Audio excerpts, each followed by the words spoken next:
Alright, this time we're doing a hardware review.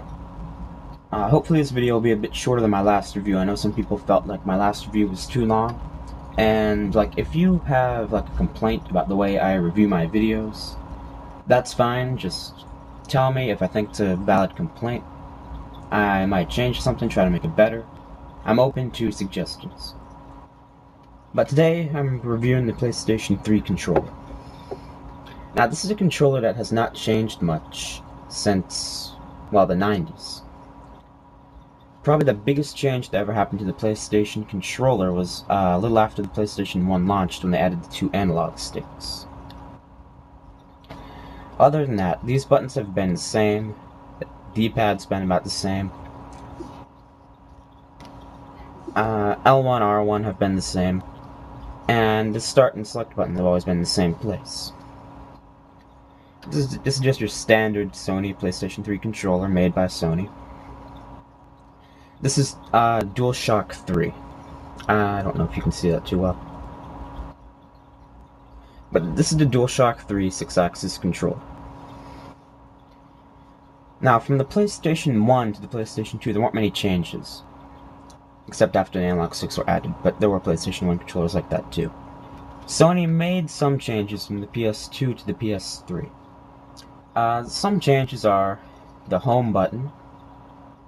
And here, you press that, it takes you to the cross media bar. And also that's the button to turn on the controller. And if you hold it down, turn off the system and turn off the controller. Really, it's pretty useful for one button. It's never used in gameplay though. The D-pad is really nice. I have to say, it seems a little small for me. It doesn't come up quite enough. But that might be because I have kind of big hands, so. Other than that, the controller fits pretty comfortably into my hands. Although I notice a lot of people like to play games holding it like this, using their middle finger to hit the L2 and R2 buttons, or using their pointer fingers to hit L1 and R1. A lot of people play like this. I've never played like that. It's more comfortable for me to just use your pointer fingers for everything. Because if you think about it, you never have to use your pointer finger to hit R1 and R2 at the same time. So really, you just need one finger up here for both of these. Other than that, these buttons, I think, are spaced pretty well. I almost think they're a tiny bit far apart, but that's more of a complaint that's going away as my hands get slightly larger. The select button is one thing I do not understand. Back when the PlayStation 2 had an analog mode, or you could use the D-pad, you could choose, the select button made sense, because you just press the select button to turn on the analog sticks. Now, that I don't know why it's still there. The analog sticks are always on, so I have no idea why they still have a select button. Other than that, the big changes are it's Bluetooth, which is really good. They're all wireless. In fact, I've heard that their wireless range is about 60 feet. I've never been able to test that, because I don't have a room big enough to test that. But I know I can play it from anywhere in my room, which is pretty nice. If you're just on your bed, you don't have to get up and move closer. You can play it from anywhere in the room. Other than that, the Dualshock 3 has rumble. It's more expensive than the normal 6-axis. The 6-axis does not, the not Dualshock 3 controller doesn't have rumble, which is basically, in case you don't know, the vibration in the controller.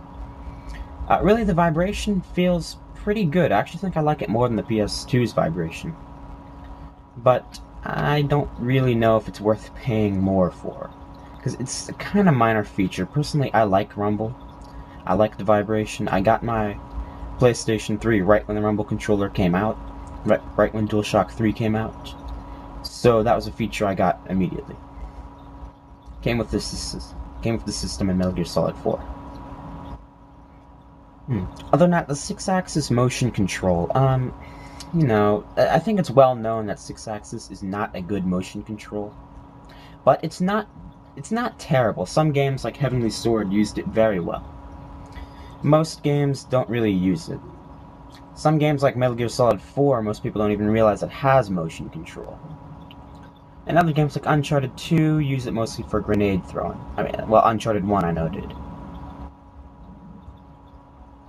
You can have up to 7 controllers at one time. Another thing I've never been able to test, because I only have 2. Got some friends over one time and we got up to 5, but never had 7. I assume it would work though, because you can go all the way up to 7. If your controller number is 7, it'll simply let up 3 and 4. That's how that works.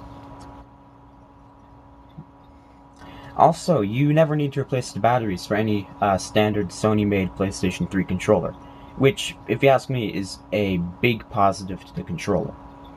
Yeah, eventually, after like 5 years, the battery will die. It's a laptop battery. It's a very long-lasting battery. But after about 5 years, the battery will die, and you will have to get a new controller.